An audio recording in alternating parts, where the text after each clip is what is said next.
છોટાઉદેપુર જિલ્લાની 124 ગ્રામ પંચાયતો અને 60ની પેટા ચૂંટણી યોજાશે।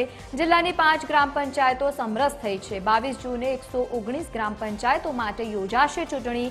નસવાડી તાલુકાની કાંધા અને કાડીડોળી ગ્રામ પંચાયત સમરસ અને સંખેડા તાલુકાની ગોલા ગામડી અને સાથે જ કાણાકુવા ગ્રામ પંચાયત સમરસ થઈ છે। ક્વાંટ તાલુકાની મોટી ચીખલી ગ્રામ પંચાયત સમરસ બની છે। તો બીજી તરફ કુલ 119 સરપંચની બેઠક માટે 463 ઉમેદવારો મેદાનમાં છે।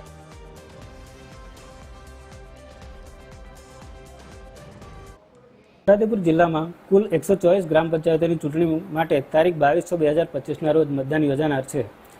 તે પૈકી આજે ફોર્મ પરત ખેંચવાના છેલ્લા દિવસે 5 ગ્રામ પંચાયતો બિનહરીફ જાહેર થયેલ છે, જેમાં કવાંટ તાલુકાની મોટી ચીખલી ગ્રામ પંચાયત, નસવાડી તાલુકાની કાંધા અને કાડીડોળી ગ્રામ પંચાયત તેમજ સંખેડા તાલુકાની ગોલા ગામડી અને કાણાકુવા ગ્રામ પંચાયત બિનહરીફ જાહેર થયેલ છે અને 119 ગ્રામ પંચાયતોની ચૂંટણી યોજાનાર છે, જેમાં કુલ 463 સરપંચ પદ માટેના ઉમેદવારો હરીફાઈમાં છે અને જિલ્લામાં કુલ 60 ગ્રામ પંચાયતોની પેટા ચૂંટણી પણ યોજાનાર છે, જેમાં કુલ 16 ઉમેદવારો હરીફાઈમાં રહેલ છે।